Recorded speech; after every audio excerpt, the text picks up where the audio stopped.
and he does a phenomenal job. We tend to focus more on larger issues within state and local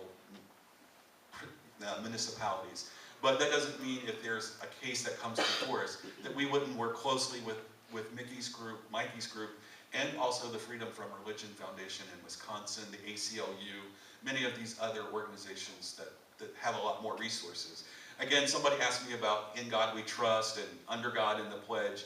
Both of those are very problematic to us. As an organization, we would like none of that to exist. But we operate on such a minuscule budget compared to these far-right groups that are bringing in hundreds of millions of dollars that we have to really narrow the scope and work on issues where we really can make a difference. So I know everybody asks me that. Well, guess what? It never was there. A fellow Baptist, Francis Bellamy, wrote the pledge and did not include Under God in it. It was only when Senator McCarthy thought we had to stand up to the godless communists that he got Congress to pass that we put Under God into our pledge. And I speak to lots of groups and they said, yeah, I remember as a kid, we did not say Under God in the pledge. No, sorry. Most people don't follow the Supreme Court.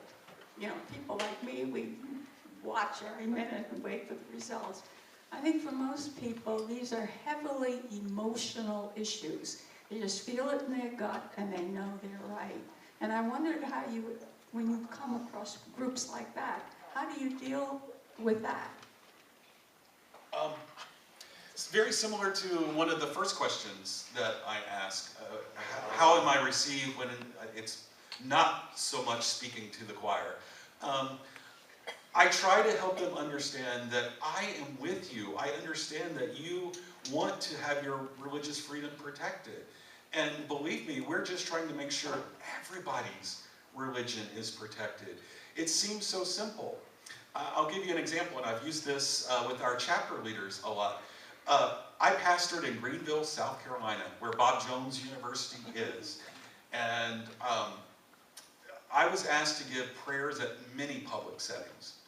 Sporting events for our teenagers that were there, PTA meetings, Rotary meetings.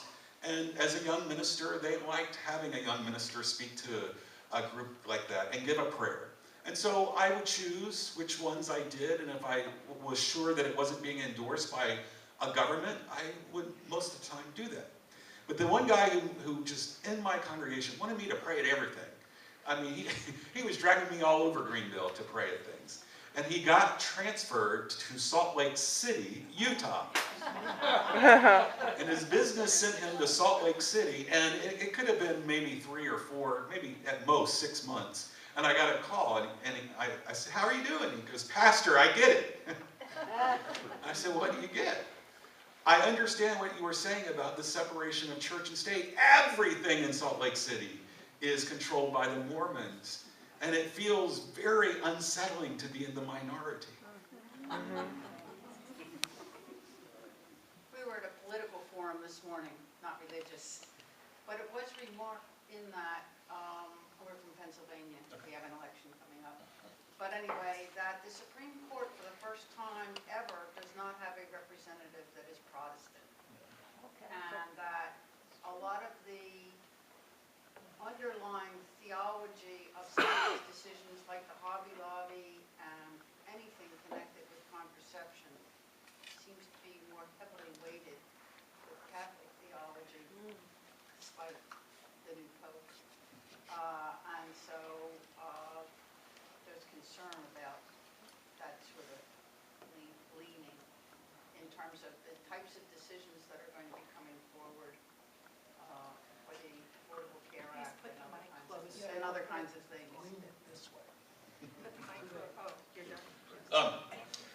It's a great observation, and I encourage you all to just check weekly or monthly if you get bored. Religion Dispatches, if you're familiar with that website, they've done a lot of commentary about the makeup of the court, and this is the first time in this makeup that we have not seen a Protestant on the court. I haven't done as much research and study to say whether or not I really believe that to be the case. I do believe it's white male privilege that you see a lot of coming through a lot of the right, both political and religious, that white men are really scared that their country is looking a lot different than it did to them 30 years ago, 40 years ago, and that they might not be the ones making decisions for everybody else in the very near future. I think that has more to do with a lot of the political ramifications we're seeing in a lot of these decisions. But I will go back to the court. In their decision, you know, the women were really angry about Hobby Lobby. And Ginsburg just went to town on those men. And then 5 days after they said there was already an accommodation for these religious affiliated groups that the administration had proposed, they could do the same thing with these privately held for-profit corporations.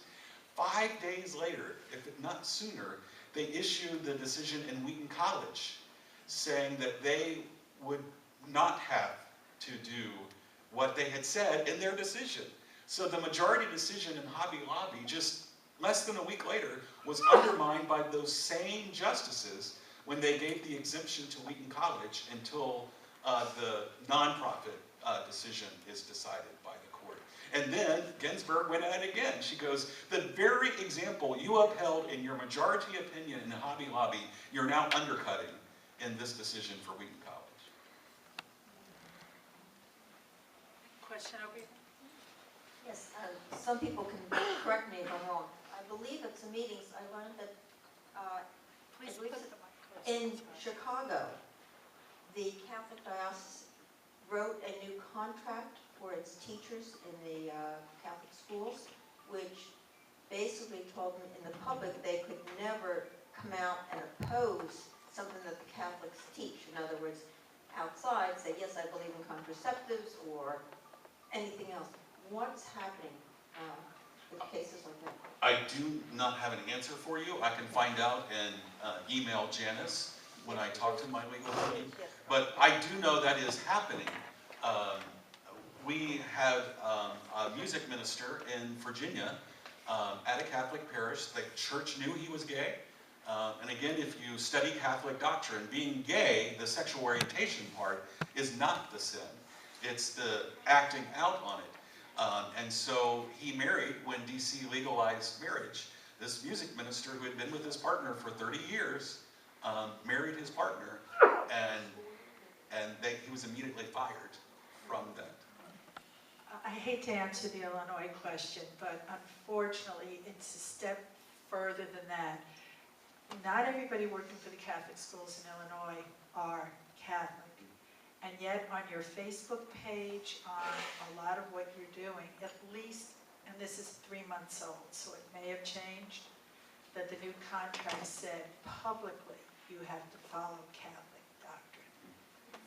At least, again, that's the way it was about 2-3 months ago. I'll try to follow up on that and email him. Is there one more question? One more question? Are there 2 more or 1 more?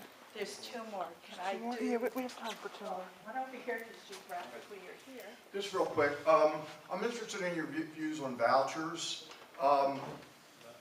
The one thing it seems to me sometimes the Catholic Church and these private institutions want it both ways. They want to take the public money, but then they still want to pick and choose who they admit into the institution. It seems to me if you want to take the public money, you have to admit everyone.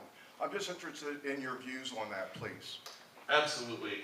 One just quick perusal of our website, you'll see we are very, very much against vouchers, private school vouchers, because numerous reasons. The underlying church-state separation, obviously, you're taking state, local tax dollars and supporting religious doctrination.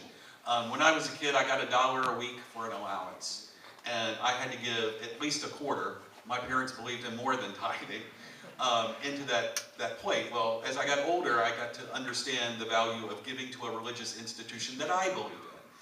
With school vouchers, the very fundamental problem is you're taking my tax dollars, not for public good, like the Army, which I might disagree with on certain missions or et cetera. But that's for the public good. You're taking my tax dollars to support a religious tradition that I don't get to decide whether or not to support. That's the underlying problem. Secondly, vouchers don't work. They go majority, more than 90% in most cities that are using school vouchers, go to parochial schools, whether they be Jewish schools, Muslim schools, or Catholic schools. Majority, obviously, Catholic schools. You're right, special needs kids. They can accept the money, but if they decide your kid with a special need they can't handle, they boot your kid out and they keep the money. A lot of people don't understand that. They've already spent the money that they got from the state, and yet your kid is told to leave. If you go against Catholic doctrine, if you happen to be a teen that identifies as gay, lesbian, bisexual, or transgender, they can expel you for going against the teaching of the Catholic Church, still keeping the state money, and your kid has to go to school, gets kicked out of school. And lastly, they do not work. Washington, D.C. is the only city that has a federally funded voucher program. And 2 independent studies have shown no higher test scores, no greater parental satisfaction, no greater graduation rates, and most were already attending the private school when they got the vouchers. They simply do not work. There was just one last question. When the book came out, the Good News Club, I heard the speaker, the writer. Catherine Stewart. Yeah, and I got her book and read a lot of it, and I got interested and I became aware, but most people aren't aware, how the Tea Party, the very, very right-wing religious people are infiltrating, indoctrinating in the elementary schools largely, and also in middle schools and high schools.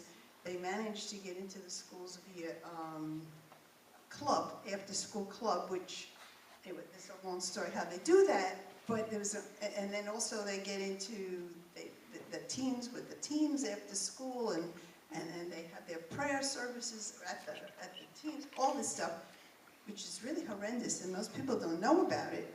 But can you update me? Has anything happened to improve that situation, or they just keep doing it more and more? Again, we monitor that very carefully. Many of our chapters use Catherine Stewart as event speakers. She did a wonderful job detailing what these groups are really about. They are not extracurricular clubs like other clubs are. It's perfectly legal to have a Christian club or a Bible club after school or before school. That was mandated in the 1993 Equal Access Act, which said if you're going to have extracurricular clubs, you have to open it to everyone. Well, it was really made into law by the religious right because they wanted a lot of these clubs. But guess what? When the Gay Straight Alliance clubs started forming, they were like, uh-oh, maybe we didn't think this through very clearly, because we're going to have to allow all of these clubs with whatever mission.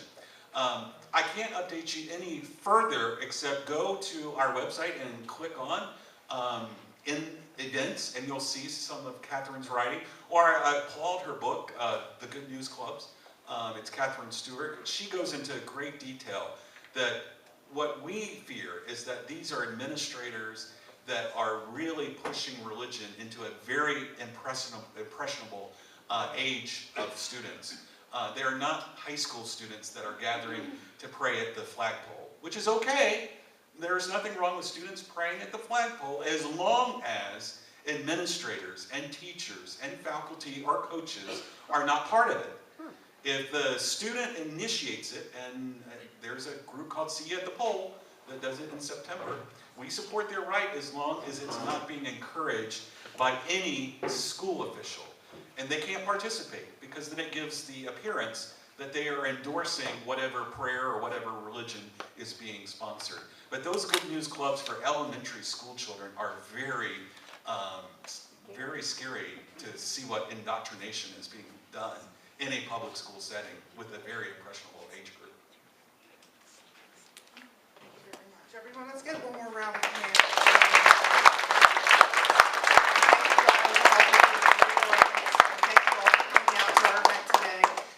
we have events coming up on our website, dvau.org, and there's a schedule of events. If you didn't get it when you came in, you can get it when you leave.